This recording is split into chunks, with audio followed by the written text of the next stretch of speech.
If you're interested in adopting ultrasound for PCNL into your practice, the first skill is learning how to image the kidney. And some ways that I got over the learning curve early, when patients would come into my office, I'd have every patient come in, I'd have an ultrasound inside my examination room, and if they were coming in for some other issue, I'd have them lie prone and say, I'm just going to examine your kidney, and patients like that because you're taking a look, and it gave me the opportunity to improve my imaging skills as well. So the most important elements of the anatomy to keep in mind to stay oriented are the iliac crest, the 11th and 12th ribs, as well as the paraspinous muscle. And these anatomical landmarks are important for any position, whether you perform this prone or supine, because they keep you oriented to where the kidney should be. The second skill is, once I have my image, how do I move my needle to bring that needle into my target? We use an abdominal phantom model to train our residents and fellows. If you're unable to find where your needle is relative to your target, the first technique we teach is fanning the ultrasound probe. In this technique, you keep your needle in the same place and you fan your ultrasound probe left and right to identify where the needle is. Then you move your ultrasound probe back to the imaging plane where the target is located, and based on that movement, you can then move your needle left or right to match it to the imaging plane, and then you advance the needle in that imaging plane into your target. The second technique we teach is called fanning the needle. In this technique, you identify the imaging plane where your target is and then keep your imaging hand very still. Then you fan your needle by bouncing it forward and backwards, left and right, until you can identify it at its maximal brightness inside the imaging plane, and then in that imaging plane, advance it until it enters your target of choice.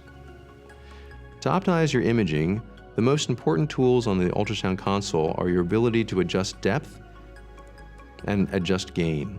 Adjusting depth is usually controlled with a lever or a knob that allows you to make the kidney larger or smaller on the screen. The goal is to bring the kidney into a size such that you can see all of the anatomy of the kidney without having it cut off on the edges. Adjusting the gain is generally controlled with a knob or a series of levers. As you can see here, as we bring one of the knobs towards the left, it darkens the screen, and your goal is to have the image bright enough to see all the relevant anatomy all throughout several depths. An important trick here is to learn how to avoid the rib shadow on your imaging. Rotating the probe to be completely parallel to the ribs generally causes the ribs to disappear, in this case in the prone position. From this position of the probe, you can identify all the important anatomic landmarks. When preparing for a puncture, it's important to position your calyx of choice in the correct screen location on your ultrasound imaging. For an upper pole puncture, we generally pull the probe back so that the upper pole is towards the left of the screen. This shortens the distance between the skin and the target calyx, and you can see here the needle trajectory that will be projected.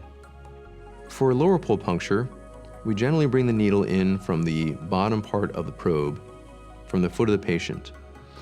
We then move our probe up towards the head in order to bring our lower pole calyx towards the right of the screen to shorten the distance between the skin and the calyx of choice.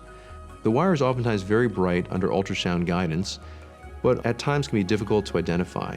Jiggling the wire forward and backward allows you to identify movement and show yourself where the wire is within the kidney. When holding the wire, we use a one-handed technique to push-pull the needle off of the wire and grasp the wire with our imaging finger to keep it under our own control and to not lose access. In order to make ultrasound-guided access easier, we induce artificial hydronephrosis by connecting a 5 French catheter to a bag of saline hanging to gravity. In this fashion, we can induce mild to moderate hydronephrosis. I think that when you want to transition to ultrasound, transition step by step, also have a backup plan. So you put the patient's safety first, and you learn to do something that's going to help change your practice.